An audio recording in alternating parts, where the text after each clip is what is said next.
Walton, in continuation. 26th of August, 17. Unknown. You have read this strange and terrific story, Margaret, and do you not feel your blood congealed with horror, like that which even now curdles mine? Sometimes, seized with sudden agony, he could not continue his tale. At others, his voice broken, yet piercing, uttered with difficulty the words so replete with agony. His fine and lovely eyes were now lighted up with indignation, now subdued to downcast sorrow, and quenched in infinite wretchedness. Sometimes he commanded his countenance and tones, and related the most horrible incidents with a tranquil voice, suppressing every mark of agitation. Then, like a volcano bursting forth, his face would suddenly change to an expression of the wildest rage, as he shrieked out imprecations on his persecutor. His tale is connected, and told with an appearance of the simplest truth. Yet I own to you that the letters of Felix and Safie, which he showed me, and the apparition of the monster, seen from our ship, brought to me a greater conviction of the truth of his narrative than his asseverations, however earnest and connected. Such a monster has then really existence, I cannot doubt it, yet I am lost in surprise and admiration. Sometimes I endeavored to gain from Frankenstein the particulars of his creature's formation, but on this point he was impenetrable. "Are you mad, my friend?" said he, "or whither does your senseless curiosity lead you? Would you also create for yourself and the world a demoniacal enemy? Or to what do your questions tend? Peace, peace, learn my miseries, and do not seek to increase your own." Frankenstein discovered that I made notes concerning his history. He asked to see them, and then himself corrected and augmented them in many places, but principally in giving the life and spirit to the conversations he held with his enemy. "Since you have preserved my narration," said he, "I would not that a mutilated one should go down to posterity. Thus has a week passed away, while I have listened to the strangest tale that ever imagination formed. My thoughts, and every feeling of my soul, have been drunk up by the interest for my guest, which this tale, and his own elevated and gentle manners have created. I wish to soothe him. Yet can I counsel one so infinitely miserable, so destitute of every hope of consolation, to live? Oh no, the only joy that he can now know will be when he composes his shattered feelings to peace and death. Yet he enjoys one comfort, the offspring of solitude and delirium. He believes that when in dreams he holds converse with his friends, and derives from that communion consolation for his miseries, or excitements to his vengeance, that they are not the creations of his fancy, but the real beings who visit him from the regions of a remote world.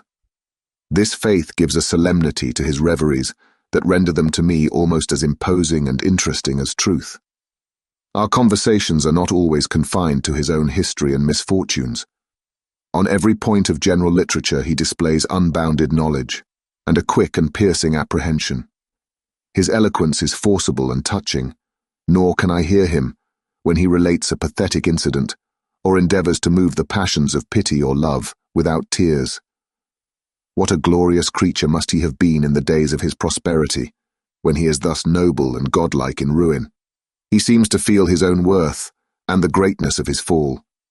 "When younger," said he, "I felt as if I were destined for some great enterprise. My feelings are profound, but I possessed a coolness of judgment that fitted me for illustrious achievements. This sentiment of the worth of my nature supported me, when others would have been oppressed, for I deemed it criminal to throw away in useless grief those talents that might be useful to my fellow creatures.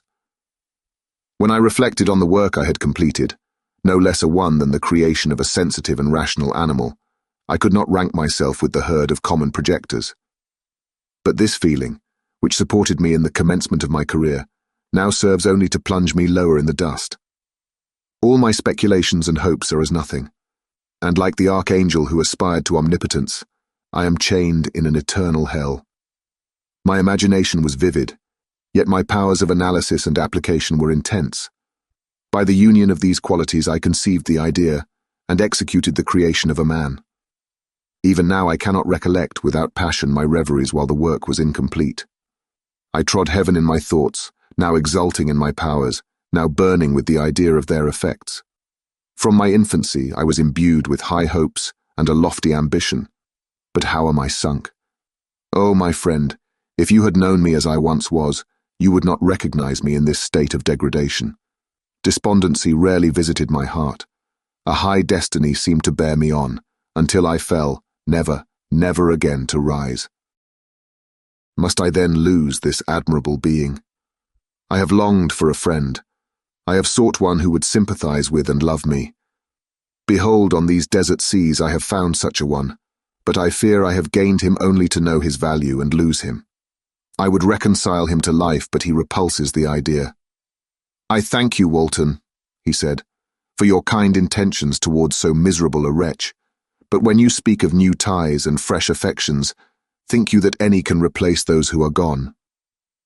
Can any man be to me as Clerval was, or any woman another Elizabeth?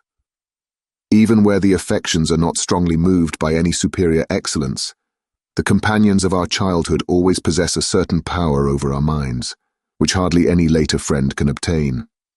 They know our infantine dispositions, which, however they may be afterwards modified, are never eradicated, and they can judge of our actions with more certain conclusions as to the integrity of our motives. A sister or a brother can never, unless indeed such symptoms have been shown early, suspect the other of fraud or false dealing, when another friend, however strongly he may be attached, may, in spite of himself, be invaded with suspicion.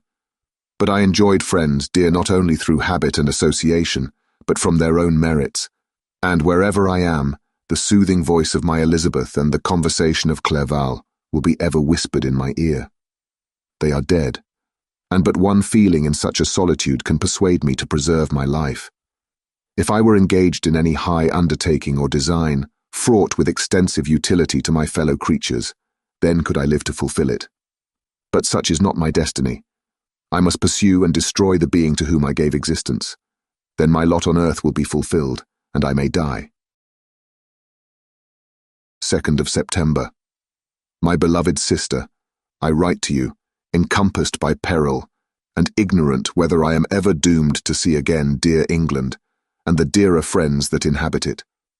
I am surrounded by mountains of ice, which admit of no escape, and threaten every moment to crush my vessel. The brave fellows whom I have persuaded to be my companions look towards me for aid, but I have none to bestow.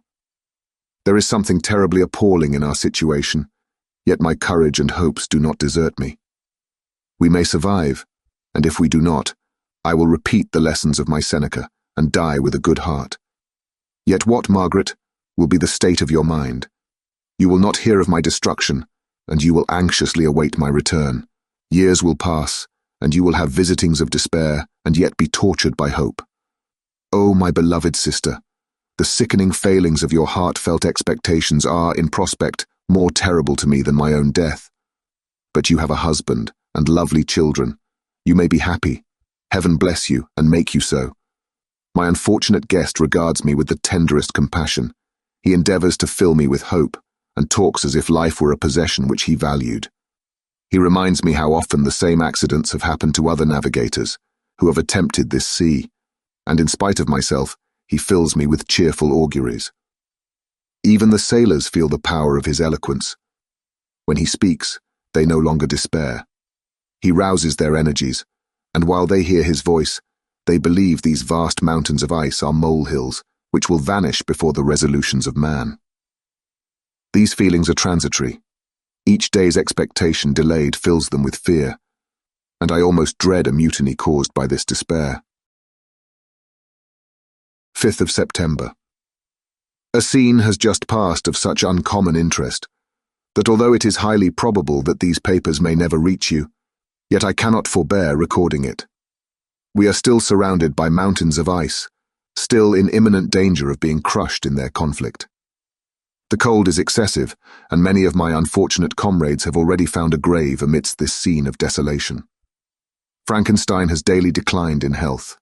A feverish fire still glimmers in his eyes. But he is exhausted, and when suddenly roused to any exertion, he speedily sinks again into apparent lifelessness. I mentioned in my last letter the fears I entertained of a mutiny. This morning, as I sat watching the wan countenance of my friend, his eyes half closed, and his limbs hanging listlessly, I was roused by half a dozen of the sailors, who desired admission into the cabin. They entered, and their leader addressed me. He told me that he and his companions had been chosen by the other sailors to come in deputation to me to make me a demand, which in justice I could not refuse. We were immured in ice, and should probably never escape, but they feared that if, as was possible, the ice should dissipate and a free passage be opened, I should be rash enough to continue my voyage and lead them into fresh dangers, after they might happily have surmounted this. They desired, therefore, that I should engage with a solemn promise, that if the vessel should be freed, I would instantly direct my course southward. This speech troubled me. I had not despaired, nor had I yet conceived the idea of returning, if set free. Yet could I, in justice or even in possibility, refuse this demand? I hesitated before I answered, when Frankenstein, who had at first been silent, and indeed appeared hardly to have force enough to attend, now roused himself. His eyes sparkled, and his cheeks flushed with momentary vigor. Turning towards the men, he said, "What do you mean? What do you demand of your captain? Are you then so easily turned from your design? Did you not call this a glorious expedition? And wherefore was it glorious? Not because the way was smooth and placid as a southern sea, but because it was full of dangers and terror, because at every new incident your fortitude was to be called forth and your courage exhibited, because danger and death surrounded, and these dangers you were to brave and overcome. For this was it, a glorious, for this was it an honourable undertaking. You were hereafter to be hailed as the benefactors of your species, your name adored, as belonging to brave men who encountered death for honour and the benefit of mankind. And now, behold, with the first imagination of danger, or if you will, the first mighty and terrific trial of your courage, you shrink away, and are content to be handed down as men who had not strength enough to endure cold and peril. And so, poor souls, they were chilly, and returned to their warm firesides. Why, that requires not this preparation. Ye need not have come thus far, and dragged your captain to the shame of a defeat, merely to prove yourselves cowards. Oh, be men, or be more than men. Be steady to your purposes and firm as a rock. This ice is not made of such stuff as your hearts might be. It is mutable, cannot withstand you if you say that it shall not. Do not return to your families with the stigma of disgrace marked on your brows.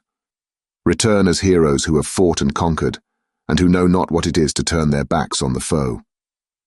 He spoke this with a voice so modulated to the different feelings expressed in his speech, with an eye so full of lofty design and heroism, that can you wonder that these men were moved? They looked at one another, and were unable to reply. I spoke. I told them to retire, and consider of what had been said, that I would not lead them further north, if they strenuously desired the contrary, but that I hoped that with reflection their courage would return. They retired, and I turned towards my friend, but he was sunk in languor, and almost deprived of life.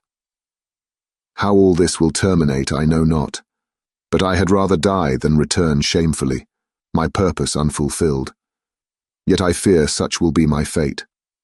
The men, unsupported by ideas of glory and honour, can never willingly continue to endure their present hardships. 7th of September. The die is cast. I have consented to return, if we are not destroyed. Thus are my hopes blasted by cowardice and indecision. I come back ignorant and disappointed. It requires more philosophy than I possess to bear this injustice with patience. 12th of September. It is past. I am returning to England. I have lost my hopes of utility and glory. I have lost my friend. But I will endeavour to detail these bitter circumstances to you, my dear sister, and while I am wafted towards England, and towards you, I will not despond. 19th of September, the ice began to move, and roarings like thunder were heard at a distance, as the island split and cracked in every direction. We were in the most imminent peril, but as we could only remain passive, my chief attention was occupied by my unfortunate guest, whose illness increased in such a degree that he was entirely confined to his bed. The ice cracked behind us, and was driven with force towards the north. A breeze sprung from the west, and on the 11th, the passage towards the south became perfectly free. When the sailors saw this, and that their return to their native country was apparently assured. A shout of tumultuous joy broke from them, loud and long-continued. Frankenstein, who was dozing, awoke and asked the cause of the tumult. "They shout," I said, "because they will soon return to England." "Do you then really return?" "Alas, yes. I cannot withstand their demands. I cannot lead them unwillingly to danger, and I must return." "Do so if you will, but I will not. You may give up your purpose, but mine is assigned to me by heaven, and I dare not. I am weak, but surely the spirits who assist my vengeance will endow me with sufficient strength." Saying this, he endeavored to spring from the bed, but the exertion was too great for him. He fell back and fainted. It was long before he was restored, and I often thought that life was entirely extinct. At length he opened his eyes, but he breathed with difficulty and was unable to speak. The surgeon gave him a composing draught and ordered us to leave him undisturbed. In the meantime, he told me that my friend had certainly not many hours to live. His sentence was pronounced, and I could only grieve and be patient. I sat by his bed watching him. His eyes were closed, and I thought he slept. But presently he called to me in a feeble voice and, bidding me come near, said, "Alas, the strength I relied on is gone. I feel that I shall soon die, and he, my enemy and persecutor, may still be in being. Think not, Walton, that in the last moments of my existence I feel that burning hatred and ardent desire of revenge I once expressed, but I feel myself justified in desiring the death of my adversary. During these last days I have been occupied in examining my past conduct, nor do I find it blamable. In a fit of enthusiastic madness I created a rational creature, and was bound towards him to assure, as far as was in my power, his happiness and well-being. This was my duty, but there was another still paramount to that. My duties towards my fellow creatures had greater claims to my attention, because they included a greater proportion of happiness or misery. Urged by this view, I refused, and I did right in refusing, to create a companion for the first creature. He showed unparalleled malignity and selfishness. In evil, he destroyed my friends. He devoted to destruction beings who possessed exquisite sensations, happiness, and wisdom. Nor do I know where this thirst for vengeance may end. Miserable himself, that he may render no other wretched, he ought to die. The task of his destruction was mine, but I have failed. When actuated by selfish and vicious motives, I asked you to undertake my unfinished work, and I renew this request now, when I am only induced by reason and virtue. Yet I cannot ask you to renounce your country and friends to fulfill this task, and now that you are returning to England, you will have little chance of meeting with him.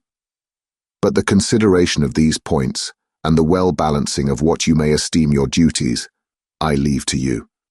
My judgment and ideas are already disturbed by the near approach of death. I dare not ask you to do what I think right, for I may still be misled by passion. That he should live to be an instrument of mischief disturbs me. In other respects, this hour, when I momentarily expect my release, is the only happy one which I have enjoyed for several years. The forms of the beloved dead flit before me, and I hasten to their arms. Farewell, Walton. Seek happiness in tranquility and avoid ambition, even if it be only the apparently innocent one of distinguishing yourself in science and discoveries. Yet why do I say this? I have myself been blasted in these hopes, yet another may succeed. His voice became fainter as he spoke, and at length, exhausted by his effort, he sunk into silence. About half an hour afterwards he attempted again to speak, but was unable.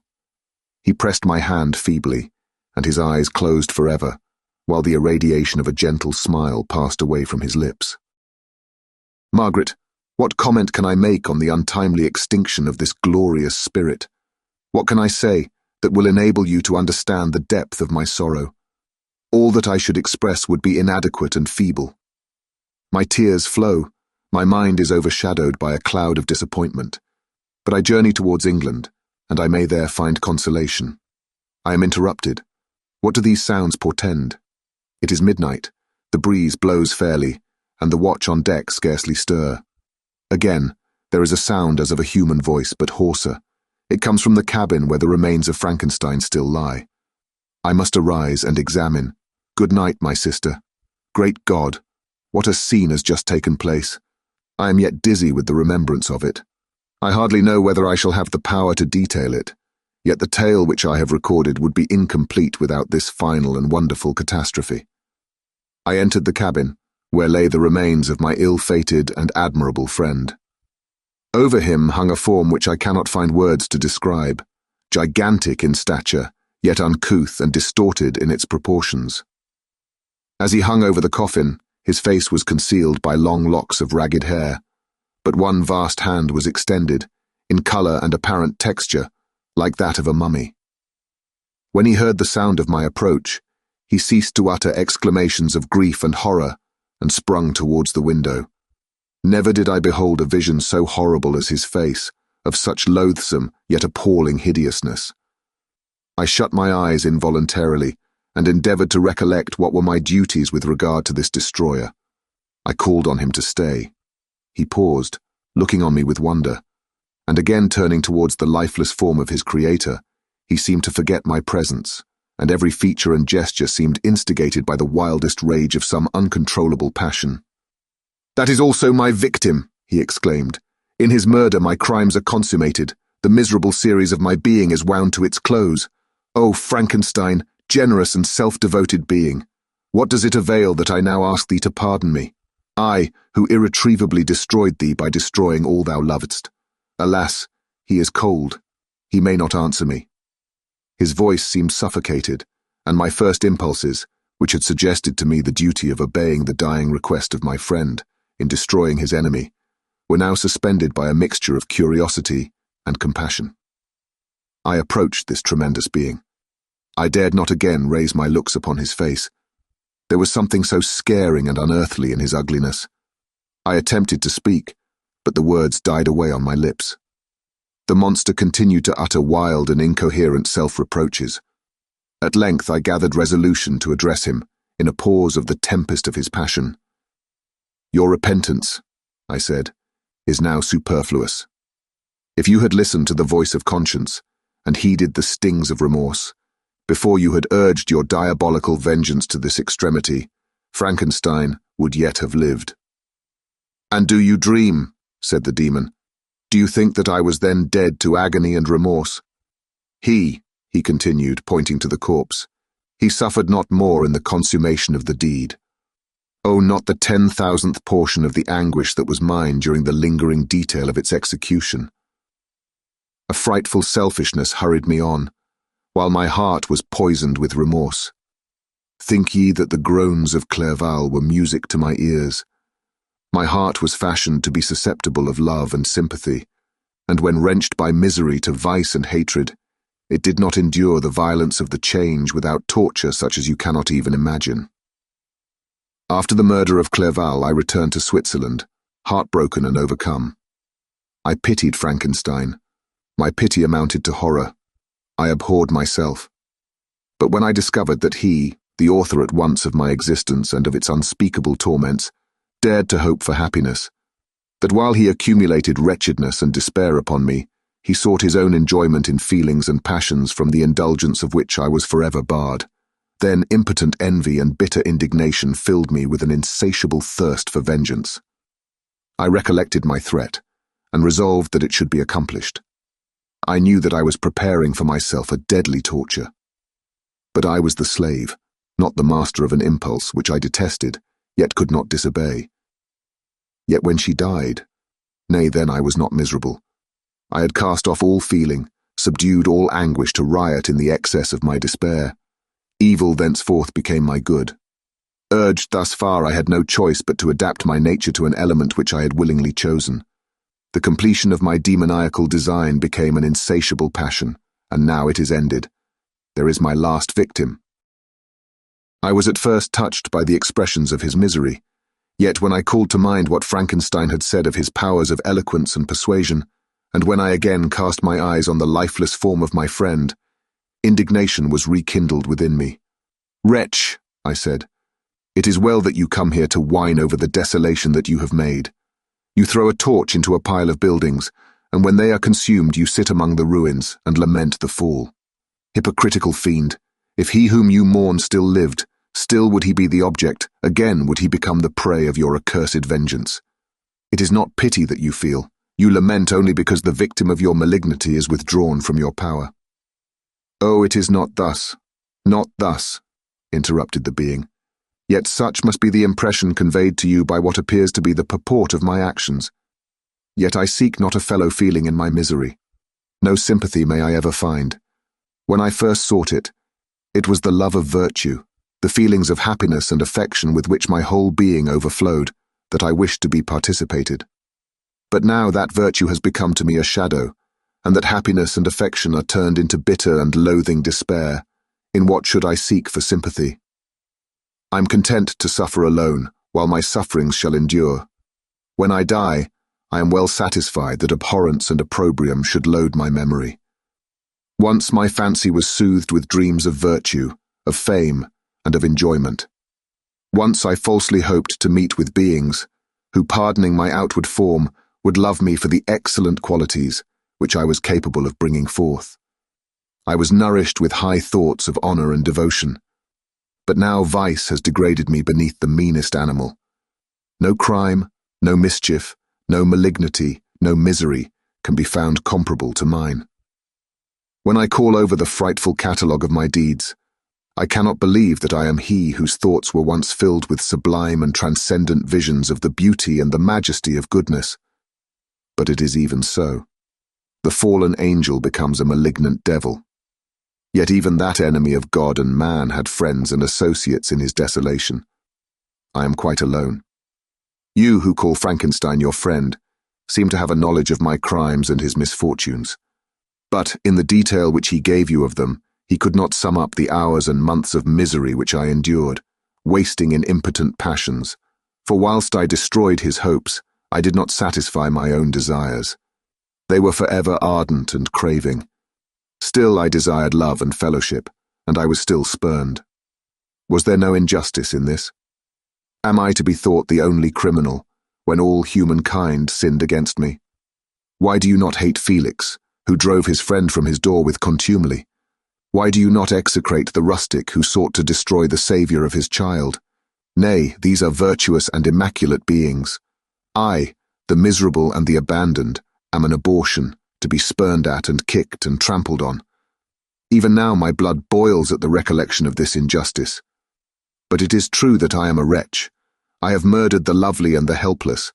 I have strangled the innocent as they slept, and grasped to death his throat who never injured me or any other living thing. I have devoted my Creator, the select specimen of all that is worthy of love and admiration among men, to misery. I have pursued him even to that irremediable ruin. There he lies, white and cold in death. You hate me, but your abhorrence cannot equal that with which I regard myself. I look on the hands which executed the deed. I think on the heart in which the imagination of it was conceived, and long for the moment when they will meet my eyes, when it will haunt my thoughts no more. Fear not that I shall be the instrument of future mischief. My work is nearly complete. Neither yours nor any man's death is needed to consummate the series of my being and accomplish that which must be done, but it requires my own. Do not think that I shall be slow to perform this sacrifice. I shall quit your vessel on the ice raft which brought me hither, and shall seek the most northern extremity of the globe. I shall collect my funeral pile and consume to ashes this miserable frame, that its remains may afford no light to any curious and unhallowed wretch who would create such another as I have been. I shall die. I shall no longer feel the agonies which now consume me, or be the prey of feelings unsatisfied, yet unquenched. He is dead who called me into being, and when I shall be no more, the very remembrance of us both will speedily vanish. I shall no longer see the sun or stars, or feel the winds play on my cheeks. Light, feeling, and sense will pass away, and in this condition must I find my happiness.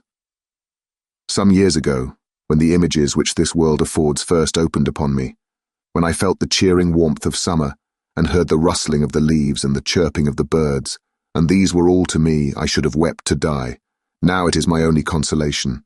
Polluted by crimes and torn by the bitterest remorse, Where can I find rest but in death? Farewell. I leave you, and in you the last of humankind whom these eyes will ever behold. Farewell, Frankenstein. If thou wert yet alive, and yet cherished a desire of revenge against me, it would be better satiated in my life than in my destruction. But it was not so. Thou didst seek my extinction, that I might not cause greater wretchedness. And if yet, in some mode unknown to me, thou hast not yet ceased to think and feel, thou desirest not my life for my own misery. Blasted as thou wert, my agony was still superior to thine, for the bitter sting of remorse may not cease to rankle in my wounds until death shall close them forever. But soon, he cried, with sad and solemn enthusiasm, I shall die, and what I now feel be no longer felt. Soon these burning miseries will be extinct. I shall ascend my funeral pile triumphantly and exult in the agony of the torturing flames. The light of that conflagration will fade away. My ashes will be swept into the sea by the winds. My spirit will sleep in peace, or if it thinks, it will not surely think thus. Farewell. He sprung from the cabin window as he said this, upon the ice raft which lay close to the vessel. He was soon borne away by the waves and lost in darkness and distance. The end.